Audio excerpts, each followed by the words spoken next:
다큐 리뷰 시간이고요. 오늘은 이런 얘기로 한번 시작해 보겠습니다. 님들아, 이게 뭔지 압니까? 스탑럴커라는 거예요. 스탑럴커라는 말 알아요? 남자들은 다 아는데 이 말 들으면 두 가지가 생각나죠? 원래는 이게 게임에서 나온 말인데 지금은 결혼에 관련된 은어가 됐어요. 절대 좋은 뜻은 아니야. 여자가 자기는 그런 사람 아니래. 현모양처 마냥 연기를 해요. 남자 앞에서. 그래가지고 이제 남자도 좋은 사람인 줄 알고 결혼했어. 그러고 나면은 이제 슬슬 본색이 드러나는 거지. 가성비의 5년, 확신의 10년, 뭐 이런 말도 인터넷에 도는데 이것과도 연결이 되고요. 한마디로 뭐 남자 등쳐먹기 위해 결혼하는 여자, 이거를 스탑럴커라고 부릅니다. 이 말에 여자분들이 좀 열받을 수도 있겠죠. 근데 님들이 그런 사람 아니면은 해당 안 되는 거니까 신경 쓸 필요 없잖아요. 예. 그리고 이런 상황이 또 많아진 것도 지금 사실이긴 하단 말이야. 남자들이 여기에 공포감이 있죠. 결국 자기가 아내랑 자식 생기면 책임지는 부양자 역할을 해야 되는데, 그리고 이걸 위해 우리가 남자로서 노력하고 희생할 각오가 있긴 한데 힘든 일이지만 해야지 뭐 어떻게, 이런 생각이란 말이야. 근데 아내가 이거를 고마워할 줄 모르고 오히려 이용해 먹으려고 든다면은, 속았을 때는, 여자가 사실과 다르다는 걸 알았을 때는 되돌리기가 어렵단 말이야. 그러니까 공포감이 들 수밖에 없는 거지. 관련된 말들도 많아요. 퐁퐁론에서부터 뭐 도충론, 설거지론, 다 같은 맥락이야. 다 뜻을 알아보면 이게 좀 지독한 내용들입니다. 아무리 그래도 뭐 이렇게까지 표현해야 되나 싶고, 오히려 이게 더 젠더 갈등을 부추기는 말이지 않나, 뭐 이런 생각이 들 수도 있는데, 저는 뭐 자연스러운 현상이라고는 생각이 들어요. 내가 여기 동조한다는 게 아니라 관찰자 시점에서 이 흐름을 보면은 정도의 차이는 있을 수 있겠지만 어떤 맥락으로 나오는 건지 이해는 된다고. 어민숙, 고유정, 이은혜 같은 여자가 뭐 괜히 있어요 지금? 심한 경우에는 스탑럴커 때문에 사람까지 죽어요. 이런 내용의 다큐를 제가 봤다 이겁니다. 스탑럴커 사건인데 음식 얘기로 일단 한번 썰을 풀어볼까요? 평생 여러분이 한 가지 음식만 먹을 수 있다. 뭘로 할 거예요?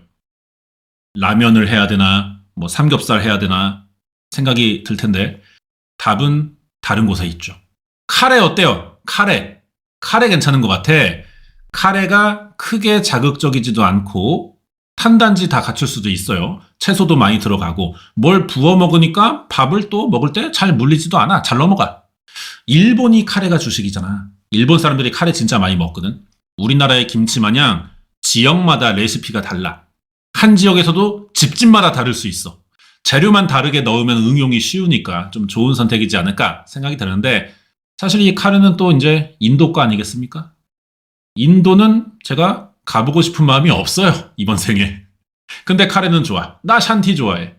그래서 카레에 관련된 다큐가 있길래 이거 한번 준비해봤고요. 다큐 플랫폼은 또플릭스. 제목이 여기 커리앤 사이아나이드라고 하는데 밑에 보면은 작게 이름이 있죠. 졸리 조셉 케이스 이렇게 돼 있단 말이야. 졸리 조셉이라는 사람의 사건인 것 같아요. 그러면 사이아나이드가 뭐냐는 건데, 이게 사이아나 칼륨을 말합니다. 아몬드 향이 난대요. 그래서 음식에 섞었을 때 독극물이라는 티가 잘 안 나는 거지. 사람 속이기가 좋아. 청산가리 재료다 이겁니다. 그럼 이게 무슨 사건인지 대충 알겠죠. 누가 카레에 청산가리 섞어서 사람들에게 먹여 죽인 사건이라고. 근데 왜 그런 건지, 범행 동기, 범행 과정, 범인 잡았나, 누구인가, 이런 거를 90분간 설명하는 다큐, 이렇게 생각하면 되겠습니다. 영상 틀었어. 두둥. 사건을 바로 요약해줘요. 인도에 사는 대학 교수가 14년간 6명을 살해한 혐의로 체포된 사건이래. 중요한 부분이 많죠. 대학 교수라는 점, 14년간 범행이 이어졌다는 점, 그리고 6명 죽였는데 이게 다 자기 가족이에요. 내용 다 나와가지고 이대로 영상 끝나도 상관없는 건데, 궁금한 점이 이거예요. 왜 이래야만 했냐? 집안에 무슨 일이 있었고 범인의 정신 상태가 이상한 건지, 뭘 특별히 얻으려고 한 게 있는지, 이런 거 알아봐야 되는데, 일단 장소가 인도 남서부 케랄라주 쿠다타이라는 지역입니다. 인도 사건이라 이게 발음이 어려울까봐 걱정을 좀 했거든요. 근데 생각보다 인도가 이름이랑 지명이 크게 어렵진 않아요. 쿠다타이는 인도에서 제일 많이 배운 동네입니다. 문맹률 제일 낮고요. 학력도 높은 사람들이 모여 사는 작고 조용한 동네다 이거지. 이런 사람들은 당연히 사회적 지위도 어느 정도 있을 것이고, 그러면 돈도 꽤 벌다 보니 생활 수준 높아지니까 동네의 치안이나 위생이 좋아요. 우리가 생각하는 뭐 맨손으로 팥빙수 만들어주는 막 기맥힌 린도 이런 거 생각하면 안 된다는 거야. 낙후된 할렘가가 아니잖아. 그러니까 우리나라로 치면은 청담동에서 일가족 살인이 일어났다, 이렇게 보시면 될 것 같고요. 범인은 며느리입니다. 시댁 집안이 좋아. 이 여자도 평소에 가정적이었고 아이도 키우고 직업도 국립대 교수야. 근데 뭐가 아쉬워서 가족 연쇄살인범이 됐냐는 거지. 이름은 포스터에 나온 대로 졸리 조셉이고요. 동네만이 아니라 이 사건이 꽤 컸어요. 인도 전체에 막 다 알려졌다고 합니다. 뉴스를 오랫동안 탔고 TV도 몇 대 없는 막 외지까지 알려질 정도면은 사회적 파장이 어마어마했다는 거지. 주변에서는 졸리 조셉이 인도에서 원하는 완벽한 여성상에 가까운 사람이었대요. 유명 대학 학위도 있고 시부모랑 남편 자식에게 잘했고 교수라는 좀 먹어주는 직업도 있고 애들 잘 컸고 요리 살림 다 잘하는 사람이라고. 졸리 조셉은 사건 전까지 사람들에게 이렇게 알려져 있었는데 실제는 많이 달랐대. 졸리가 이게 체포 장면이야. 집에서 수갑 차고 이제 밖으로 나와가지고 경찰차 타야 되는데 동네 사람들 다 모여가지고 막 졸리에게 카타파나라고 소리를 질렀대요. 카타파나는 졸리의 고향이야. 졸리가 시골 살았어. 시골도 완전 시골이야. 와이파이도 안 잡히는 막 웰컴 투 동막골 같은 산골이래. 그러니까 수도권에 땅값 비싼 강남 8학군 이런 데 사는 사람들이 어디 몇 번 들어보지도 못한 시골 이름 말하면서 막 이 동막골 촌년아 이렇게 욕한다는 느낌인 것 같아요. 부모가 농사 지었고 집이 가난했대. 졸리가 어릴 때부터 이러니까 이 좀 같고 구질구질한 집구석을 빨리 벗어나고 싶어 했다는 거지. 난 이런 데서 썩을 사람이 아니야. 빨리 도시, 시티로 나가서 나는 화려하게 살아야 돼. 이 욕망이 너무 컸던 새끼입니다. 도시에 가려면은 돈이 필요한데 집에 돈이 없잖아. 얘가 이 동네에서 돈을 벌 방법이 없어요. 농사 지어봤자 씨발 쌀 채소나 생기지. 돈을 어디서 구해. 여자니까 할 수 있는 방법이 하나 있긴 해. 결혼하는 거야. 좋은 남자 눈에 들어서 상향혼 해버리면은 자기가 원하는 생활이 가능할 것 같거든. 성인 되면서 친척 따라 도시로 가끔씩 나갈 때마다 남자를 찾아요. 하이에나 마냥 막 이렇게 남자만 보이면 바로 스캔 떠. 딱 간 보고 각 재고 요거 얼마짜리다. 요거 몇 년짜리다. 이렇게 간 보다가 결국 한 남자를 꼬셨네. 로이 토마스라고 친척집에 갔다가 알게 된 사람이래요. 3살 위고 점잖은 스타일이야. 마침 졸리가 좋아하는 조건이었어요. 엄청 적극적으로 들이댄 거야. 이 나라는 땅덩어리가 크잖아. 그래서 멀리 살면은 전화도 잘 안 깔려 있어요. 편지 보내야 돼. 수십 통씩 막 남자에게 편지 보내면서 지 생각만 하게 만들어. 이게 1990년대 일입니다. 인도에서 이 당시에 지금도 어려울걸? 여자가 먼저 남자 좋다고 들이대기는 이게 쉽지 않은데 이걸 하고 있는 거지. 얼마나 도끼를 품었는지가 좀 알 수 있는 부분이고요. 결국 꼬셔냈습니다. 우리 로이는 이 졸리에게 완전히 감겼어요. 사겨. 인도의 연애 방식은 우리랑 많이 다르대요. 같이 영화 보고 맛집 다니고 야놀자 뭐 이렇게 이런 게 없어. 주로 편지를 주고받으면서 알아간대. 이렇게 2년 만에 결혼 약속까지 해버리고 부모에게도 알렸지. 여기서 졸리가 예상 못한 난관을 처음으로 겪습니다. 졸리네 부모는 좋아해. 사위감이 있는데 잘생겼다. 그건 모르겠지만 나라마다 그 미적 감각이 다르니까. 부자다, 막 집안이 좋다더라. 좋아해. 근데 남자 쪽 로이의 부모가 결사반대하는 거야. 특히 로이의 아빠가 머리띠 흰 거 두르고 막 투쟁을 해요. 절대 흙이 들어갈 때까지 안 된대. 반대의 이유 뭐야? 뻔하지. 졸리가 가난한 집안 출신이라서가 아닙니다. 얼굴이 별로라서가 아니야. 인도 여잔데 너무 적극적이고 드세서 이런 게 아니란 말이야, 지금 이게. 졸리랑 이 로이는 친척 관계입니다. 한 집안 사람이라고. 로이 외삼촌의 아내면은 로이의 외숙모랑 조카거든요? 외숙모의 딸이 졸리라고. 왜 친척집에서 만났는지 알겠죠? 이게 학렬상 피까지 섞인 건 아니에요. 근데 외숙모의 처족하면은 인도처럼 가문을 따지는 나라에서는 무시할 순 또 없는 친척관계 정도는 되잖아. 거기에 로이 토마스는 쿠다타이 지역에서 조상 대대로 명망 높은 폰나마탐 가문이래요. 로이가 또 장남이야, 또 그 와중에. 그럼 얘는 우리나라로 치면은 안동김 씨 8대 독자 뭐 이런 거라고. 얘네 부모도 아빠가 교육부에서 일하는 고위 공무원입니다. 엄마는 교사고요. 둘 다 사회적 지위가 있어. 이 동네에서 알아줘. 희한한 건 근데 이런 집에서 태어난 로이 토마스가 학벌이 없어요. 직업도 마땅치 않아가지고 여자 집에다가 또 마냥 큰 소리 치기는 어려웠어. 어디 이런 집이랑 결혼할 수 있냐. 이렇게 못해 또. 그래도 폰나마탐 장손이고 교육자 집안에 어쨌든 배경 좋으니까 인도에도 한방 언니들이 있어요. 이 샨티 언니들이 어떻게든 이 로이를 우리 결정사로 등록시키려고 엄청 노력하던 뭐 그런 신랑감이야. 이러니까 졸리 입장에서는 절대 놓치면 안 되는 남자가 되는 건데 이런 집에서 어디 뭐 웰컴 투 동막골 출신의 없는 집안 여자를 며느리로 두냐 그런 생각이 안 들겠어요? 인도가 또 결혼할 때는 부모의 영향력이 센 편이란 말이에요. 부모가 반대하면은 그건 안 된다고 보면 돼. 근데 졸리가 이걸 설득해냅니다. 대단한 여자야. 뭐 자꾸 가족이라고는 하지만 법적으로 문제되는 혈연 관계까지는 아니고 근데 부모가 싫다는 걸 어떻게 설득하냐? 졸리가 시부모에게 자기 장점 하나를 어필해요. 매력 발산 시간을 준 거야. 졸리가 그래. 어머님, 아버님, 저 학벌 좋아요. 저 간디대 회계학 석사학위 있어요. 나 간디대 나온 여자야. 이거 한 방에 일단 시엄마가 녹았어. 왜냐? 우리 아들은 로이가 대학에 못 갔거든. 그게 아쉬웠단 말이야. 근데 며느리 될 애가 어디 뭐 수도권 4년제도 감지덕지인데 린도 최고의 명문 간디 유니버시티 나왔다 이거야. 흥분되잖아. 이 정도면은 우리 아들의 모자른 학력을 커버할 수 있겠다 생각이 든 거죠. 이게 또 이제 어때요 부부관계가. 아내가 찬성해버리면은 사실 남편이 막 그렇게 또 어마어마한 재벌의 권력자 아닌 이상 아내 못 이겨. 결혼 당일까지도 시아빠가 막 못마땅해서 주둥이 대빨 나와 있는데 옆에서 아내가 눈치 주고 간디잖아 간디대 간디 당신 간디 나왔어? 간디대야 간디대. 별 수 없는 거지 이제 시아빠도. 그래가지고 1997년 비 오는 날 간디대 출신의 졸리랑 로이가 결혼을 합니다. 이제 드디어 명문인 폰나마탐 집안으로 들어가 버린 거지. 그것도 맏며느리. 여기서 폰나마탐이 뭐냐 이것도 잠깐 무슨 개념인지 설명하자면은 집의 이름이에요. 집. 인도는 집에다가 이름을 지어준대.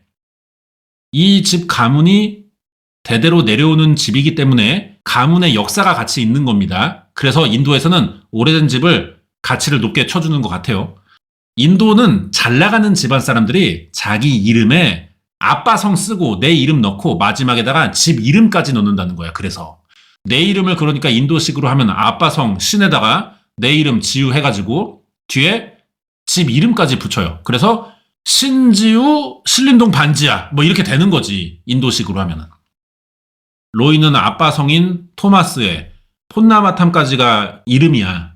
근데 졸리는 졸리 조셉 이게 전부입니다. 왜? 집안이 별게 없으니까. 이름에 집을 넣지 않은 거지. 이게 너무 기니까 또 이제 성 이름만 줄여서 써요. 근데 정식으로 쓰면 집까지 꼭 넣는다 그래. 이력서 같은 거 쓸 때. 인도는 한 3대가 같이 삽니다. 대가족이 많아. 아직도. 그리고 여자는 우리나라 예전처럼 시댁으로 흡수되는 시기잖아요. 며느리 돼서. 그래서 졸리는 폰나마탐의 한 식구라고 이제 볼 수 있는 건데 자, 여기 왼쪽 여자 남편이 된 로이의 여동생입니다. 이름이 렌지야. 렌지 토마스. 이 사건에 굉장히 중요한 역할을 해요. 렌지 토마스 폰나마탐 이렇게 부를 수 있겠죠. 위로 오빠만 둘이라 집안이 칙칙하고 아우 시커매 어두워 이러고 있었는데 새언니인 우리 졸리게이가 들어오니까 나이도 또 비슷하거든. 좋아했대요. 둘이 막 자매처럼 붙어 다녀 맨날. 같이 밥 먹고 놀러 다니고 사우나 하고 뭐 다 했어. 이때 졸리가 렌지랑 둘이 시내만 나가면은 그렇게 목걸이, 반지, 귀걸이를 많이 샀대. 백 사고 구두 사고. 아들 잘 살라고 부모가 결혼자금 해준 돈을 이 며느리년이 쓰고 다니는 거야 지금. 주변에 잘 사는 집안 며느리 티도 내고 싶겠고 뭐 그런 거 본데 이게 가난하게 살다 보니까 보석에 좀 집착하는 게 아닐까 싶고요. 23살입니다. 새댁인데 성격이 또 명랑해요 이 여자가. 어른들에게 잘해. 말 잘해. 센스 있어. 시부모 공경에 요리 잘한단 말이야. 이름 있는 집안 어른들이 또 이런 거 엄청 따지거든. 아주 그냥 며느리 잘 들어왔다 이 집. 칭찬이 자자한 거야. 근데 사실 폰나마 탐가는 가문 대대로 물려받은 재산이 있습니다. 돈이 많아요. 집안에 하인을 거느리고 산다고. 하인들이 일을 다 해주는데 졸리가 뭐 할 게 있겠어요? 그냥 어른들 앞에서 깔짝거리는 거지 뭐. 하인들 관리 감독은 할 수 있어. 이 정도가 다일 것 같은데 그걸 그렇게 또 잘한다고 또 새아가가 싹싹하다 이렇게 난리들이지 않았을까 유난 떨었나 싶기도 하고요. 졸리가 요리는 잘한다니까 봤더니 얘가 카레를 잘해요. 그것도 닭고기 들어간 카레. 집안에 명절이나 뭐 사람들 많이 오는 날이면은 지가 다 나서서 이걸 만들어 대접을 했다는 거야. 손님들 와가지고 밥상 보고 막 와 이거 요번에 새아가가 다 준비한 거냐? 아니 어떻게 저런 어린 나이에 저런 조망만한 손으로 이 큰 밥상을 다 준비했냐? 야 로이게이야 너 결혼 잘했다. 어? 야 이런 여자 없어. 떠받들고 살아. 칭찬을 너무 해줘. 약간 유난인데 뭐 어쨌든 어린 나이에 잘한다니까 뭐 뭐라 할 건 없어요. 훌륭한 며느리 상이야. 자 근데 이런 졸리졸리를 안타깝게 보는 사람이 하나 있었습니다. 결혼을 가장 먼저 찬성했던 시엄마야. 이름이 안나마라고 하는데요, 이 사람. 안나마는 이 당시 인도에서는 보기 드물게 깨어있는 신여성이었습니다. 근본 페미. 직업도 보수적인 사회일수록 인정받는 교사란 말이야. 남존여비 사상이 강한 문화에서 오래 살다 보니까 그동안 보통 남자들보다 더 능력 있는 여자들이 결혼하고 집안에 갇혀가지고 그 능력을 발휘 못하고 늙어가는 거를 많이 봐왔어요. 며느리 역할 잘하고 고맙고 좋아 우리 졸리졸리가. 근데 저 어린 나이에 아무리 우리 집이라지만 남이잖아. 남의 집안 와서 뒤치다거리만 하는 걸 보자니까 같은 여자로서 그것도 딱 했던 거지. 아무리 그래도 간디데라는데 주부로만 살면 안 된다 싶은 거야. 그래서 조용히 졸리를 불러요. 야 졸리야 너 일리 와서 앉아봐라. 네가 집안일 잘하고 또 시엄마 불편한데 잘 위하고 그런 거 알아. 고마운데 너 나이도 어리잖니. 간디되고 집안일 좀 이제 줄이고 너도 사회로 나가서 직업을 가지는 게 어떻겠니? 우주? 이렇게 한 거야. 그 좋은 학위를 갖고도 너 왜 카레만 볶냐? CM이로서 안타깝다. 졸리가 거절했어. 의외죠. 자기는 집안일이 좋대. 체질에 딱 맞대. 그래서 계속 가정주부로 살겠대. 졸리가 일부러 마음에도 없는 소리를 한 것처럼 들었어요, 시엄마는. 왜? 한 번은 예의상 거절할 수 있지 않냐, 이런 거야. 근데 실제로는 졸리가 이 새끼 취업하고 싶어도 할 수가 없어. 왜냐? 애초에 결혼을 허락받을 수 있던 이유가 뭐야? 자기 매력 어필 시간에 간디대 회계학 석사 학위 이거 이제 어필했잖아. 거짓말이에요, 이 새끼 이거. 고등학교도 못 나왔어. 중졸 딸이야. 근데 주제에 항상 화려하고 간지나게 살고 싶다는 욕심이 많다 보니까 이대로면 인생 망한 건데 아무리 생각해봐도 돈 좀 있다는 좋은 집안 장남한테 시집 가는 거 이거 아니면 팔자 필 방법이 없어 보였거든. 남편인 로이도 진짜 좋아서 결혼한 게 아니야. 돈만 봤어. 배경이 탐난 건데 당연히 시댁에서 반대하니까 일부러 거짓말 친 거죠. 여기에 홀랑 넘어가서 막 또 그럼 결혼해라 밀어주니까 이렇게 쉬워? 당황스럽지만 어쨌든 결혼을 할 수 있게 된 거야. 이렇게 결혼만 하면은 뭐 이제는 뒤돌아서 나중에 결혼해도 별 수 없을 거라고 생각했어. 뭐 어떻게 물러? 도장 찍었는데 당당하게 시집살이 합니다. 들킬 걸 각오하고. 동네에는 다 명문대 졸업한 새댁이라고 소문나가지고 관심받고 막 누구 마주치면 다 칭찬이야? 부럽다고 막. 집에 어른들 오면 막 용돈도 잘 받고 이걸로 시누이랑 또 보석 사러 가고 한동안 재밌게 살았어요. 사회적 성공이나 뭐 신분 뒤집어서 집안을 일으키고 이런 것보다 이 새끼가 욕심이 많아. 어릴 때부터 허영심 심해가지고 그냥 사치나 부리면서 막 적당히 살고 싶었던 거지. 남한테 의지해가지고. 이런 속 사정을 알리 없는 우리 시어머니 입장에서는 아이고 우리 며느리 저 똑똑한 머리로 주방에서 카레나 볶네. 이걸 우야노 이렇게만 보였던 거고. 이 시어머니가 근데 또 끈질겨요. 처음에는 조용히 막 좋게 한마디씩 하다가 점점 잔소리가 많아져. 수위가 세져. 여기를 보면서 저는 무슨 생각이 들었냐. 아마 시엄마는 자기 아들이 수입도 별로 없고 학벌이 떨어지니까 이제 가장이 된 아들의 부담도 좀 덜어줄 겸 자기도 자식 덕도 좀 볼 겸 해가지고 졸리가 좀 나가서 일을 했으면 하는 심정으로 깨머니 코스프레 요거 한 거 아닌가 뭐 이런 생각도 좀 들었어요. 뭐 근데 졸리가 안 듣잖아? 이런 말 나올 때마다 매번 좋게 좋게 전 가정주부 할래요. 제 꿈은 현모양처입니다. 정확히 얘기를 하는데도 계속 시엄마 직업을 가져라 일해라 거의 뭐 브리트니 스피어스 빙의해가지고 막 워크비치 막 이러는 거야. 너도 돈 벌면 이년아 남편과 인생의 짐을 나눠줄 수 있지 않냐? 계속 사회활동을 권유했어. 속마음은 모르는 거죠. 진짜 순수하게 속아서 며느리의 학력과 능력이 아깝다고 생각하는 걸 수도 있기는 해. 근데 뭐 어쨌든 졸리졸리도 수시로 이런 잔소리를 듣다 보니까 피곤하거든. 한 가지 방법을 찾아냅니다. 봐봐. 임신하고 애나 키우면은 이런 얘기 못 나오겠다 싶은 거야. 얘가 실행 능력이 좋아요. 바로 그냥 로이랑 그날 술 먹고 바로 이제 합궁 들어갔어. 임신했어. 애 낳았어. 그러니까 진짜 취직하라는 잔소리가 없는 거야. 마침 또 로이랑 똑같이 생긴 아들을 낳았습니다. 대를 이을 장남의 아들이 태어났는데 시댁에서 얼마나 좋겠어요. 집안이 막 파티 분위기야. 축제를 열었어. 운도 좋은 게 이때부터 남편의 사업도 잘 됩니다. 이제 졸리는 시엄마가 학력 타령하면서 일하라는 잔소리 이제 없겠구나 싶었어요. 근데 애가 좀 크니까 또 조용히 불러. 야 졸리야 와서 앉아봐라. 애도 좀 크지 않았니?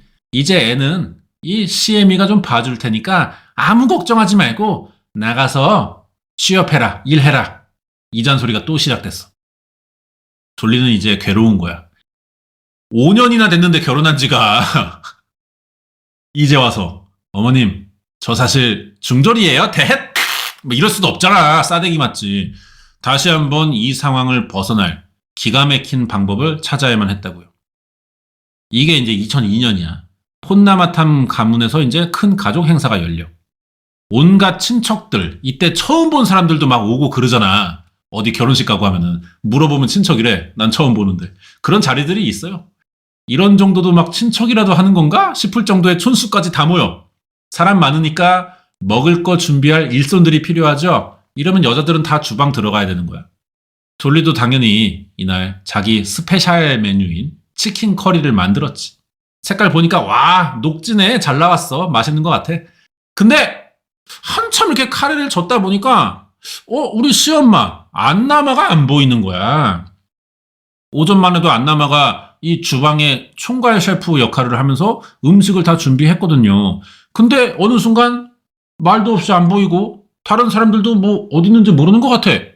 그래서 이제 이 안나마의 딸이 우리 엄마가 연세도 이제 좀 있으니까 이런 행사가 힘들겠지. 그러니까 남들 보는 눈도 있어서 조용히 혼자 말없이 가가지고 쉬나? 안방 가봤어요. 가봤더니 안나마가 벽을 짚고 이렇게 있는데 표정이 안 좋아. 얼굴 막 찡그리고 피부가 빨갛게 변해 있었대. 놀라가지고 막 가족들 모여서 병원에 옮겼는데 5분 만에 사망했어. 다큐에서는 이 안나마가 사망하는 장면에 끓고 있는 이 졸리의 치킨 커리를 이렇게 딱 보여주거든요.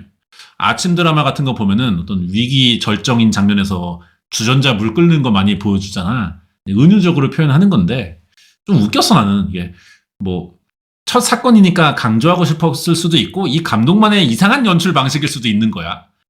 굳이 다큐에서 은유적 표현을 하는 게 좀 웃기긴 했는데 뭐 카레로 대체하더라고요. 안나마가 알 수 없는 사망으로 지금 죽은 거야. 가족이 충격 먹었지. 그럴 수밖에 없어요. 뭐 좀 전에 딸이 연세가 드셨으니 뭐 이랬지만 57밖에 안 돼. 고령이라고도 할 수 없는 나이인데 가족력이 있어. 뇌졸중이야. 그래서 갑작스럽지만 뇌졸중이라고 생각해서 부검 없이 장례 치르고 묻었다고. 부검했다면 이때 사건이 많이 달라졌겠지만 누가 가족들 다 모이는 행사에 사람 죽었다고 살인을 떠올리겠냐고요. 졸리가 일단은 범인입니다. 장례식 때 연기를 해요. 아이고 어머님 이럴 줄 알았으면 제가 취업하는 것도 보여드릴 걸 그랬어요 어머님. 막 통곡을 해. 근데 장례가 끝나니까 바로 표정 달라져. 집에 와가지고 이제는요, 어머님 안 계시니까 제가 어머님 그동안 하시던 집안 살림, 관리, 제가 맏며느리잖아요. 나 인간 졸리졸리. 제가 다 이어받을게요. 이렇게 나오는 거야. 안나마가 주로 집안의 돈을 관리해 왔거든요. 그거 지가 하겠다는 거야. 그래서 했어. 졸리 입장에서는 이제 개꿀이죠. 맨날 일하라고 압박하던 시어머니 없고 돈도 관리하게 됐고 처음부터 이러려고 시작한 건지 모르겠지만 집안 안주인 됐어요. 하던 대로 살림 잘 꾸리고 애 잘 키웠고 남편도 계속 위해줘. 그러면은 칭찬받고 살겠구나 싶었던 거야. 근데 또 생각 같지가 않아. 일단 죽은 안나마도 주변의 평가가 좋았습니다. 명문 집안 아내고 며느리고 이게 전부가 아니라고요. 전직 교사잖아. 인품이 너무 좋았대. 졸리졸리도 자기 이렇게 돼야겠다는 생각이 들었나 봐. 좀 확실한 자리매김해야 되니까. 간디대라고 속여놨잖아요. 자기랑 시어머니의 다른 점은 뭐야? 직업이 있다 없다 뿐이잖아. 그래서 안나마급의 대우를 받고 싶다는 생각에 갑자기 시엄마 죽으니까 취직을 해버려.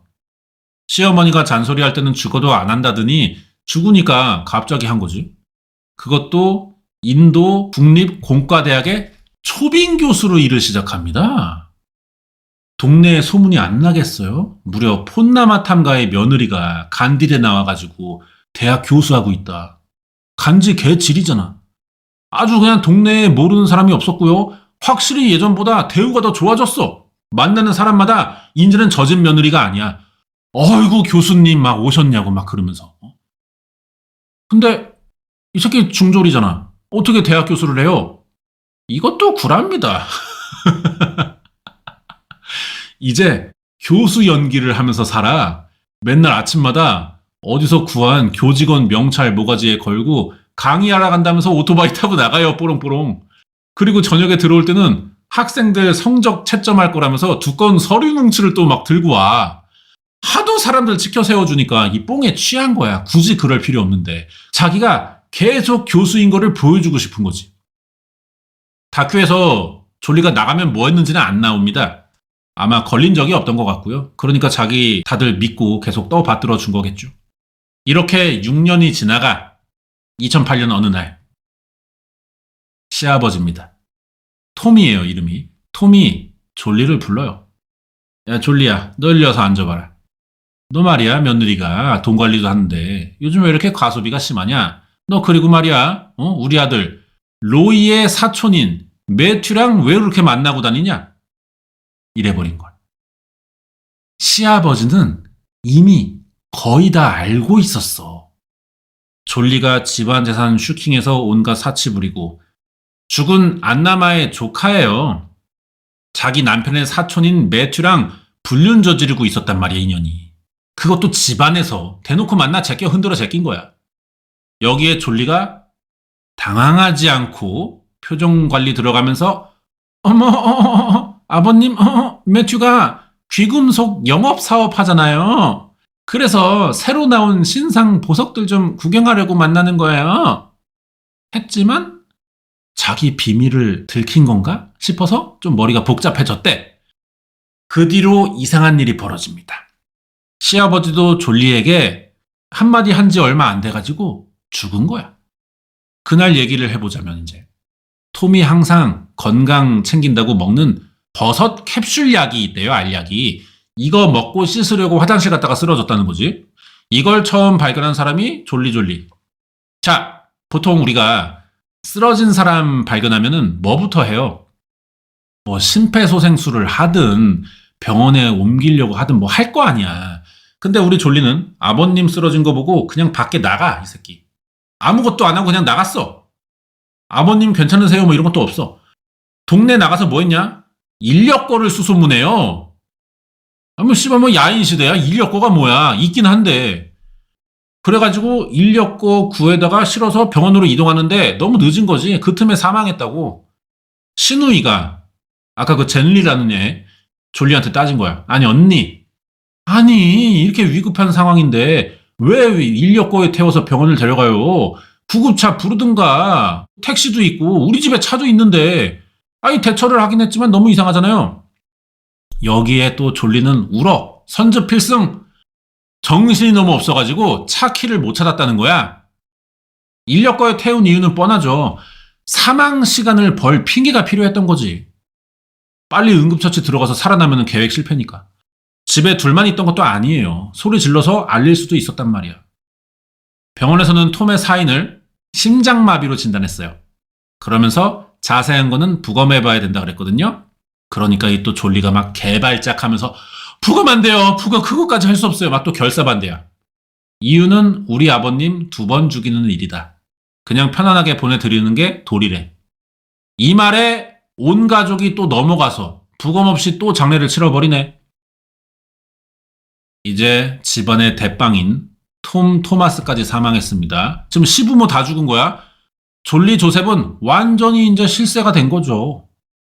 동시에 집에는 찾아오는 친척도 이제 없습니다. 아무리 친척이라도 그게 다 시부모 손님인데 만날 일 없으면 안 오는 거지 뭐.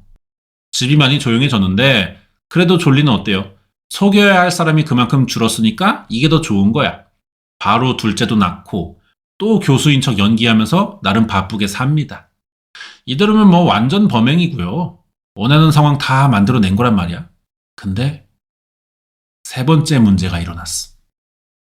졸리와 로이 부부가 뭐 애도 잘 낳고 하지만 남들 눈에만 좋아 보이는 거지 실제로는 심각했대요. 부부관계가.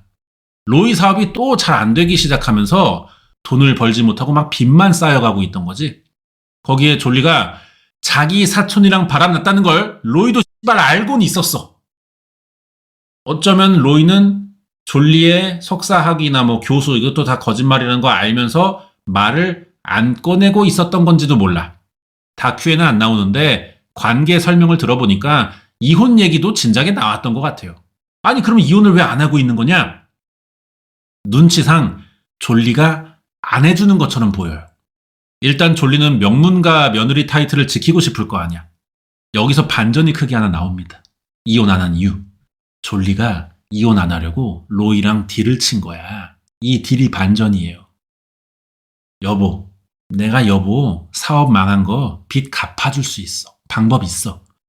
우리 이거 집안의 재산을 독차지하면 돼. 부모님 유산을 동생들이랑 나누지 말라고. 혼자 다 가지면 돼. 재산 분배를 막자는 건데 어떻게 막아? 유언장을 조작하자는 거야, 이년이. 그래서 로이가 응했어요. 공범이 됐기 때문에 이제 같이 살기 싫어도 이혼할 수가 없는 겁니다. 이게 2011년이야. 아빠 죽은 지도 몇 년 지났어. 로이가 갑자기 동생들에게 남동생, 여동생 하나씩 있거든요. 연락해. 아빠의 공식 유언장을 찾았다고 부른 거야. 내용 뻔하죠. 폰나마탐 집안의 재산 전부를 장남인 로이와 며느리 졸리에게 물려주겠다. 전부 다. 이겁니다. 당연히 동생들이 반발 안 할 수가 없어. 왜? 나도 재산 가져야 돼. 왜 너만 가져? 씨발 형이면 나야? 오빠면 나야? 미쳤어? 이게 아닙니다. 유언장 보니까 너무 허접해요. 믿을 수가 없는 거야 이게. 공증받은 도장도 없고 뭐 변호사 사인도 없고 이거 누가 봐도 가짜야. 그러니까 동생들에게 로이가 걸린 거지 구락가는 걸. 아마 로이는 이날 졸리에게 여보 시키는 대로 했는데 동생들한테 들켰어. 이게 털어나지 않았을까요? 졸리는 답답한 거야. 아니 이거 뭐 어려울 것도 없는 일인데 아유 남편이란 새끼 뭐 시킬 때마다 잘하는 게 없어. 어쩔 수 없이 지가 나서야겠죠. 며칠 뒤 밤 11시 돼가지고 졸리가 급하게 시누이 젠리를 찾습니다.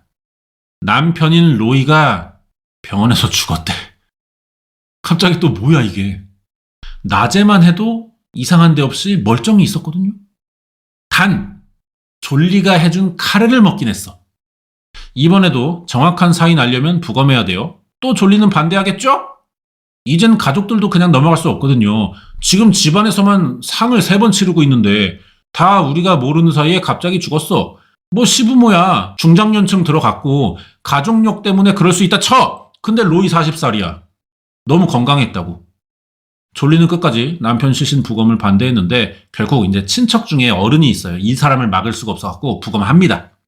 로이의 사인이 청산가리 중독으로 나왔어. 이제 졸리는 4번째 위기가 오잖아요. 다른 사람들이 이제 자기 의심할까봐 선수 치는 거야. 한 발 빠르게 또 허벅다리 꼬집어 비틀면서 대성통곡. 아이고 불쌍한 우리 남편. 빚 때문에 마음고생하더니 결국 이렇게 혼자 간 거냐. 이러면 나랑 애들은 어떻게. 막 분위기를 주도해 지가. 남편이 빚을 감당할 수 없어서 처자식 버리고 목숨을 끊었다. 말이 안 되는 건 아니야, 이 스토리가. 이때도 친척들은 이제 로이가 그런 일이 있었구나. 졸리를 의심하지 않아요.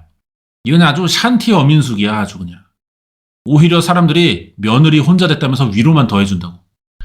이게 대가족이었는데 이제 이 폰나마탐 집안에 들어가면은 졸리랑 애들 둘만 남았어. 다 죽어가지고. 또 이제 어느 날 로이 동생들에게 서류가 날아오죠. 폰나마탐 저택과 집안의 재산이 다 졸리 조셉의 명의로 돌아갔대. 통보야. 이렇게 된 이유는 졸리가 사망한 시아버지의 유언장을 제출했기 때문이래요. 이것도 죽기 전에 남편이 시루했다가 걸려서 망했던 작전이잖아. 근데 이번에 유언장은 진짜 같아. 변호사 사인에 공증 있어요. 도장이 찍혀 있어. 남편도 없으니까 자기가 이 집안 재산 다 털어먹겠다는 건데 이제. 이게 말이 되려면요, 사실. 죽은 시아버지 탐이 다시 살아 돌아와서 유언장을 새로 작성하지 않고는 이게 불가능합니다. 동생들이 이제 이상한 생각이 들었어요, 시동생들. 근데 이 상태라면 문제 삼을 방법이 없어. 구실이 안 나와. 일단 로이 동생들은 명의 이전 무효 소송부터 냅니다. 시간 끄는 거야, 되든 안 되든. 당장은 그래서 졸리의 계획이 중단돼 버리는 거지. 졸리가 이때 집에서 쫓겨날 판이었대요. 로이 동생들이 그러곤 싶었는데 애가 있잖아. 조카잖아. 조카들 생각에 계속 살아라. 대신에 재산은 탐내지 말라. 뭐 이런 통보하면서 봐줬고. 이런 일들이 알려지니까 이제 친척들, 막 사돈의 팔촌들도 슬슬 졸리를 수상하게 생각해요. 특히 로이의 죽음이 타살 같다고 생각하던 사람이 부검을 주장하던 맷이라는 삼촌입니다. 맷은 10년 전부터 안나마 사망할 때부터 시엄마 이상하다는 생각에 이 집을 자주 왔던 양반이야. 2014년에도 폰나마탐에 찾아간 맷은 졸리가 주는 위스키를 한 잔 마십니다. 그대로 죽었어. 졸리가 슬슬 이 맷한테 압박받으니까 위협이 된다 싶으면 인연은 그냥 제거하고 보는 거야, 씨발. 맷의 사망은 심장마비였습니다. 부검 안 했고요. 여기서 졸리가 청산가리를 선택한 이유가 나와 다큐에. 청산가리 중독으로 죽으면 이게 증상이 당장은 심장마비랑 비슷해 보이는데 자세한 건 부검을 해야만 알 수 있는 거야. 근데 하필 시어머니 난나마, 시아버지 탐, 남편 빼고 이번에 사망한 맷이 다 나이대가 있습니다. 가족력상 뇌졸중, 심장마비가 이상하지 않아 보이는 거야, 하필. 갑작스러워도 뇌졸중이랑 심장마비라는 게 원래 갑작스럽게 오는 증상이니까. 부검을 안 했던 거지만 근데 사실 또 따지고 보면 공통점이 보인단 말이에요, 이제. 사건이 너무 많아졌어. 남편까지 4명 다 사망 직전에 졸리에게는 굉장히 위협이 되는 인물이었다. 그리고 사망할 때 항상 졸리가 같이 있었다는 거야. 졸리가 방해물을 제거하면서 지금 버티고는 있지만 어쨌든 사망이 계속 늘어나는 건 지한테도 부담이 되겠죠. 가짜 유언장도 걸린 마당에 빨리 이제 이 집에서 벗어나야 된단 말이야. 그러려면 어떻게 해? 지 혼자 안 돼. 이 새끼 기생충이잖아. 또 돈 많은 남자를 무는 수밖에 없어요. 재혼을 생각합니다. 주변을 또 둘러봤지. 남편 친척 중에 신랑감으로 괜찮은 양반 하나 보이더라고. 사주라는 아저씨예요. 사주. 직업도 교사고 성격 남자다워. 졸리가 마음에 들었어. 근데 이 새끼가 남편 사촌이랑 불륜 저지르고 있었잖아요. 매튜라는 앤데 얘가 이제 조건이 안 맞아. 이제 엔조이로는 기가 막힌데 결혼 상대가 아닌 거야. 재혼을 다른 사람이랑 하는 거 보면은 이 계획을 세우면서 매튜를 버린 것 같아요. 이 사주라는 남자는 근데 문제가 또 뭐야? 결혼을 했네. 애도 둘이고. 재혼하려면 어때요? 아내가 없어야 될 거 아닙니까? 졸리는 이 여자를 죽이기로 했어요. 아직 2014년인데 사주의 아내가 아니라 2살 된 딸이 여기 왼쪽 요 여자애. 얘가 먼저 죽어요. 사주 집안 행사 때 졸리가 가서 카레를 만들어줬대. 이 꼬맹이가 카레에 빵 찍어 먹다가 쓰러진 거야. 의사는 음식이 기도를 막아 사망한 것으로 보입니다. 병신짓을 했어. 애가 어리니까 뭐 또 먹다가 목에 걸릴 수 있다고 생각했나 봐. 돌연사 인정하고 부검 안 했습니다. 아니 존나 웃긴 게 이거 이 집에 음식을 갑자기 졸리라는 애가 와서 만든다는 거는 사준의 가족 입장에서는 사실 좀 굳이 그럴 필요 없는 일이잖아요.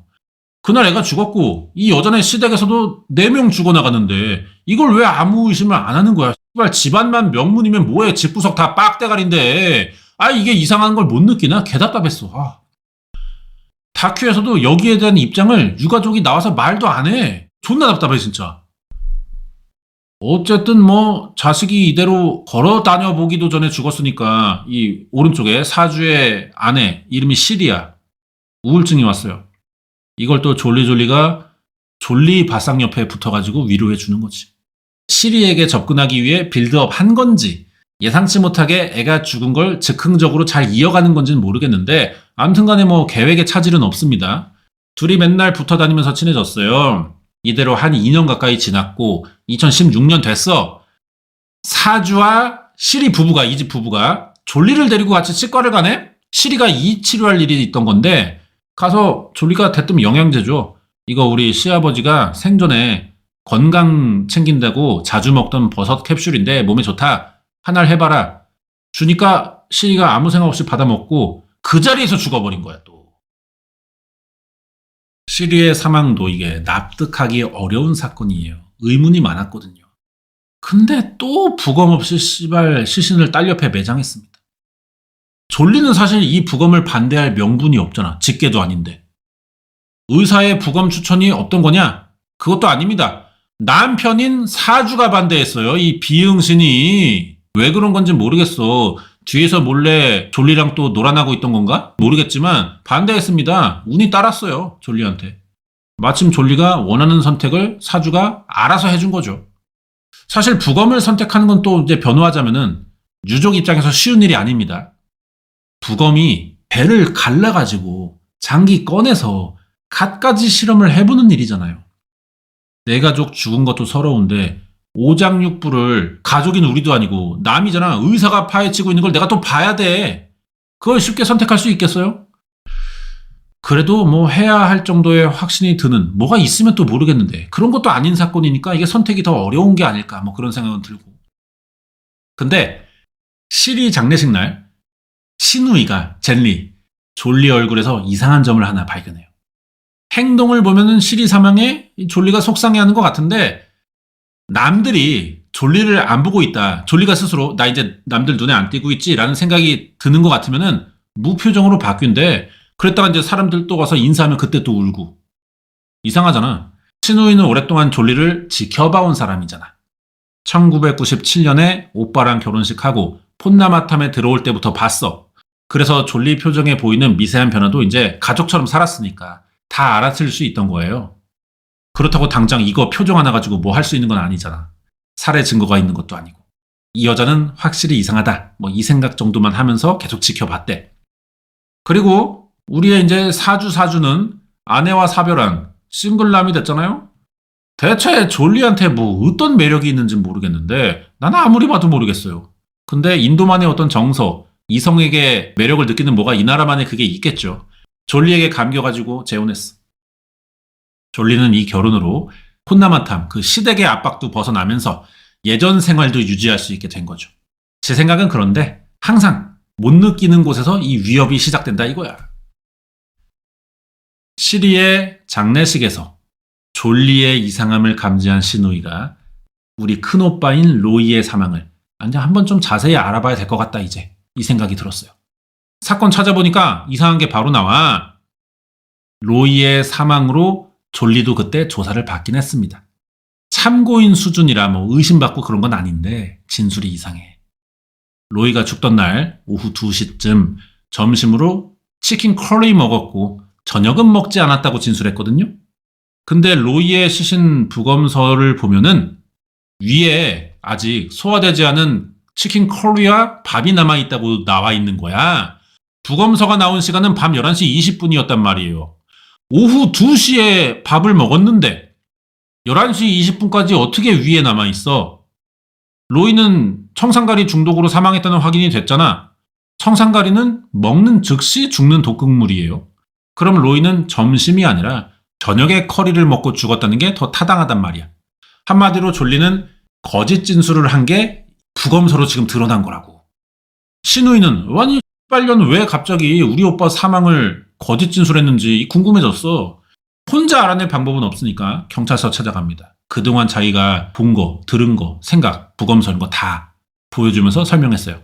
그러니까 경찰이 받아들이더라고. 졸리가 의심되니까 한번 조사해볼 필요가 있겠대. 이제 경찰조사 시작되는데요. 여기서 모든 거짓말이 다 드러나게 돼 있습니다. 제일 먼저 알아본 거는 졸리의 직장이야. 공과대학 교수라고 했는데 가보니까 이름이 없어. 같은 이름으로 일하는 청소부조차도 없어. 그 다음에 알아본 건 학력이지. 간디대라는데 학력 위주로 알려집니다. 왜? 간디대에 이름이 없거든. 학력 위주 어떻게 했냐? 시아버지인 죽었잖아. 톰 토마스가 전직 교육부 공무원 출신이라 이게 가능했대요. 이거 경력 살려가지고 은퇴하고 교육 컨설팅 학원 차렸고 여기 이제 와서 교육받는 학생들이 있을 거 아니야. 이 학생들의 이력서를 보관하고 있었대, 시아버지가. 졸리가 이걸 몰래 꺼낸 거지. 간디대 다니는 학생의 서류 꺼내서 이름이랑 사진만 자기 걸로 바꾼 거야. 이렇게 레이디 두아 마냥 남의 서류로 가짜 이력을 만들어냈던 거라고요. 2019년에 로이의 시동생들은 졸리를 고소합니다. 그동안은 티 안 나게 의심만 해왔는데 직업 학력이 단순 거짓말도 아니고 조작까지 해버린 게 드러났으니까 이젠 대놓고 살인범으로 봐도 괜찮다고 확신을 한 거야. 지금 죽은 사람만 6이란 말이에요. 이제 와서 사건을 수사하려면은 이게 서류만 가지고는 한계가 있습니다. 매장한 시신들을 꺼내야 돼. 자세한 것도 필요 없어. 파묘해서 시신의 청산가리만 나오면은 졸리의 연쇄살인은 입증되는 상황이라고. 근데 이게 시간이 많이 지났지 않습니까? 다 부패해가지고 뼈만 남았는데 이 청산가리 찾는 게 너무 어려웠어요. 그리고 이 시도 자체도 너무 부담되는 일입니다. 가족 무덤을 파버렸는데 이거 만약에 청산가리 안 나왔어? 그러면은 이거 시동생들, 친척들에게 개욕 먹는 거야, 집안 어른들한테. 하지만 가능성이 0은 아니니까 일말의 확률을 기대하면서 큰 부담 갖고 과감하게 지금 진행하는 거죠. 이거를 집안 사람들이 분명히 반대할 테니까 모르게 비밀리에 한 거야. 당연히 알면 친척들 난리 나겠죠. 웃긴 게 졸리를 의심하지 않아요. 결국 들켰거든. 근데 웃긴 게 졸리를 의심하지 않아. 집안 어른들이. 시동생 둘이 형수 재산 뺏으려고 유산 싸움한다고 생각하더라고. 집구석 진짜. 얼탱이 없지만 억울해서라도 로이의 동생들은 이제 손 뺄 수가 없습니다. 이미 오해받았고 이대로 유산 넘기자니 어떻게든 우리가 유산을 먹어야겠다는 건 아니지만 우리 가족 죽인 살인범한테 우리 집안의 재산 돌아가는 거 그것도 억울한 일이잖아. 집안일이 막 커져가니까 다른 지역에서 대학 다니던 이 새끼 졸리의 큰아들입니다. 소식 듣고 바로 집에 와요. 뭐 하냐? 엄마를 편드는 게 아니고 의외로 엄마를 추궁해. 이 새끼 좀 극티야. 보통이면은 자기 엄마부터 감싸고 볼 것 같은데 이 새끼 생각에는 상황 돌아가는 거 보니까 우리 엄마 의심할 법해 보였거든. 엄마한테 진짜인지 물어봤어. 처음에 졸리가 절대 그런 일 없다. 너 내가 어떻게 키웠는데 엄마를 이렇게 의심하냐. 근데 계속 물어보니까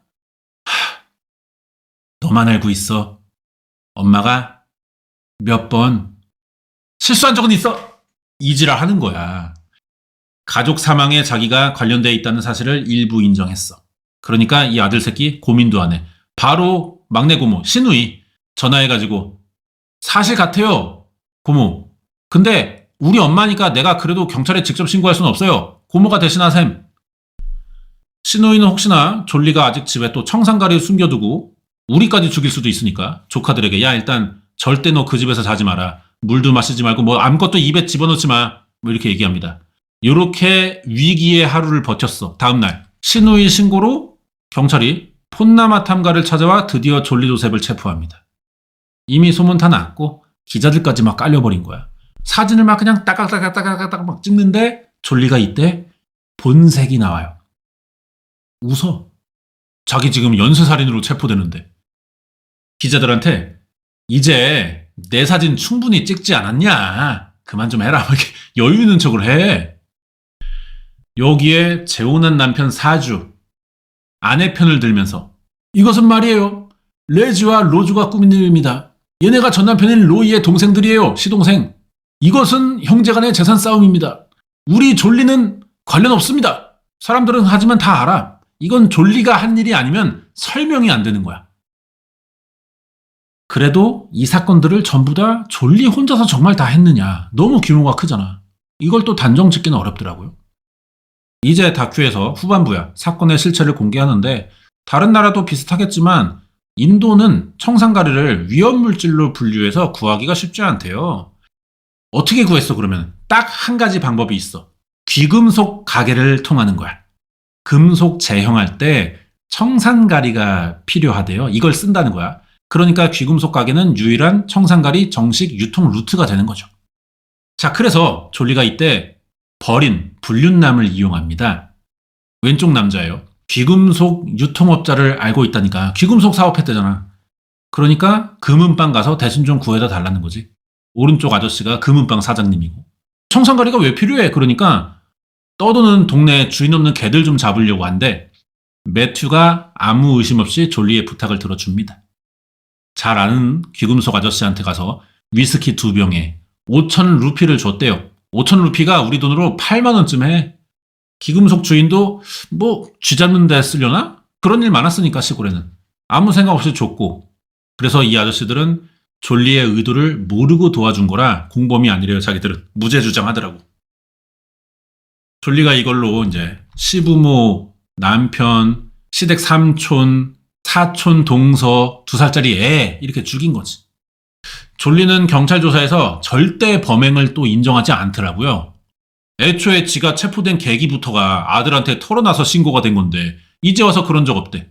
하지만 자택 수사에서 청산가리 약병이 여러 개 나왔습니다.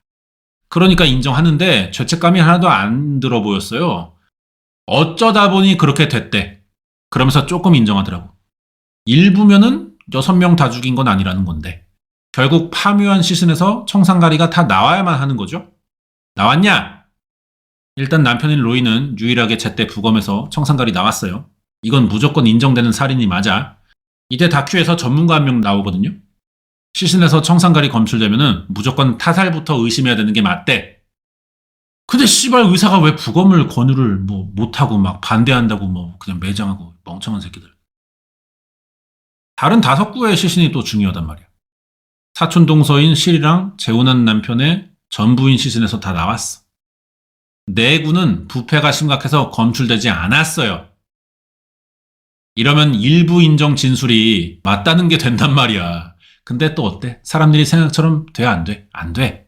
마지막 피해자인 시리가 사망 직전에 뭐 먹었습니까? 졸리의 시아버지 톰이 먹었다는 버섯 캡슐이잖아요. 그럼 시아버지도 높은 확률로 졸리가 미리 만든 청산가리 캡슐을 먹었을 수가 있는 거야. 개인적으로 가장 먼저 죽은 시어머니 경우가 좀 의심되긴 해요.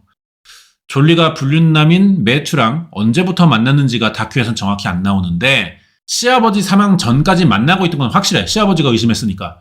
그럼 시어머니인 안나마의 경우는 졸리가 약을 섞지 않았어도 실제로 지병 때문에 사망했을 가능성이 있긴 하단 말이에요.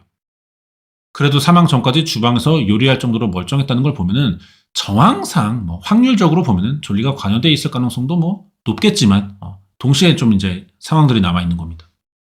우연히 급사한 건데 자기한테 일하라고 잔소리하던 시어머니가 죽으니까 졸리가 오호 요거 봐라 써먹을 수 있겠는데 이때부터 그런 생각에 가족 중에 누가 자기를 방해만 하면 비슷한 사망으로 위장하려고 청산가리 살인을 계획했을 수도 있는 거고 2살 아이 사망도 졸리가 인정하지 않았어요. 내가 그 어린 거 죽여서 무슨 이득을 보냐 이렇게 진술했는데요. 결과적으로 보면은 그 뒤에 애 아빠인 사주랑 재혼했단 말이야. 재혼하고도 남의 애를 키우긴 싫으니까 미리 제거했을 수도 있긴 한데 아니면 아까 말한 대로 애부터 죽여서 엄마인 시리에게 접근할 명분이 생기니까 이게 재혼까지 가는 빌드업이지 않을까 이럴 수도 있는 거고 14년간 가족 6명이 사망했어요. 이 정도면은 다큐만 봤을 때 실체가 꽤 드러났다고 생각 들거든요. 졸리 조셉은 이걸 근데 지가 저지른 사건을 크게 생각하지 않는 것 같아. 자기가 살면서 가장 큰 실수 이걸 말하는데 석사 학위가 있다고 거짓말한 일이래요. 살인 얘기는 꺼내지도 않아. 하지만 내가 봤을 때는 좀 돌려서 말하는 것 같아요. 그게 시작이었기 때문에 여기까지 이어져 온 거다. 그런 느낌이고 이 여자가 처음부터 잘 사는 집 재산을 노리고 계획적으로 결혼해서 가족까지 죽이는 계획을 다 이렇게 세웠냐 그것도 아닌 것 같아. 단순히 부잣집 며느리 되고 싶어서 학위가 있다고 던진 게 얼떨결에 소문나 버리면서 원하는 걸 얻기 시작하다 보니까 이 거짓말을 계속 이어갈 수밖에 없는 뭐 그런 게 아니었을까 싶기도 하고요. 그 거짓말을 또 벗어날 수가 없으니까 결국 의심하는 사람들을 하나씩 죽이고 있던 거고, 꼬리가 길어서 잡힌 건데, 그러면은 진짜 어쩌다 보니 그렇게 됐다는 진술이 오히려 솔직한 말일 수도 있다고 나는 봐요. 웃긴 게 이 사건이 또 아직 결말이 안 났습니다. 린도잖아. 워낙에 사법 시스템이 개판입니다. 우리나라 수는 빨리 해주는 데가 없어요. 대기 기간이 오래 걸리고요. 살인 혐의 한 건당 재판 1년씩만 잡아도 6년 걸리잖아. 근데 이 사건 하나하나당 대기 시간까지 다 더해버리면 어때? 수십 년이에요.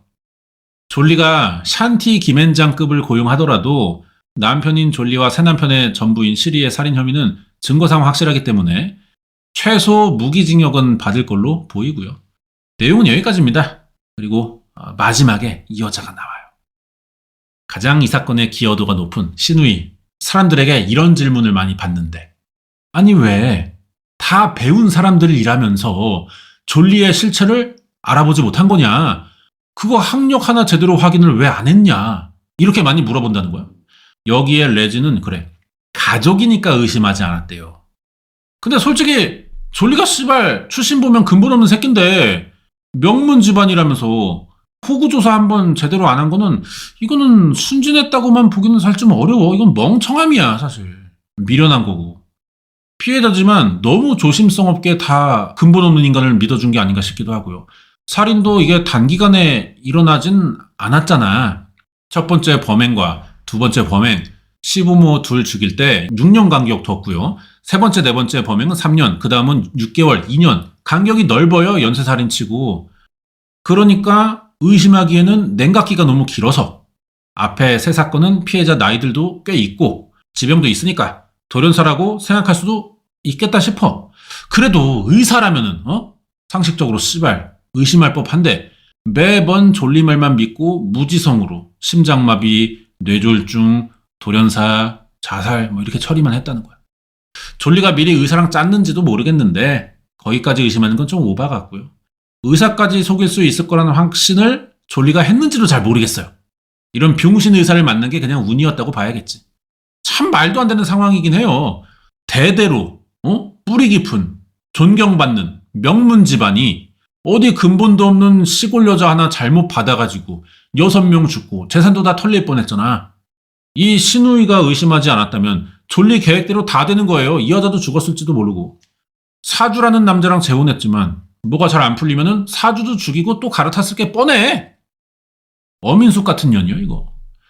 이거 다큐 보면서 든 생각이 이제 고유정 생각나더라고. 이 여자도 카레에 독국물 타 먹였고, 일본에도 이제 카레 살인마 아줌마 하나 있습니다. 카레가 독국물 숨기기에 좀 좋은 것 같아요. 강황향이 좀 세니까 뭘 섞여도 티가 잘 안 나는 건가 싶기도 하고. 그렇다고 뭐 매번 남편들이 은숟가락 챙기고 다니면서 담갔다가 먹을 수도 없는 거고. 그냥 여러분 3분 카레 먹는 게 제일 안전한 것 같습니다. 오뚜기 저점 매수 갈게요. 지금 보니까 5년 이내에 최저가 상태입니다. 지금 오뚜기 주가가 많이 떨어졌어요. 느낌 왔어. 이거 지금 이날의 온도, 조명, 습도 풀 매수야. 갑니다. 씨발 여기까지고 뭔 소리야. 여기까지입니다. 하입, 좋아요, 구독, 댓글 많이 좀 해주시고요. 다음 주에 또 새로운 재미난 다큐 리뷰 준비해 오도록 하겠습니다.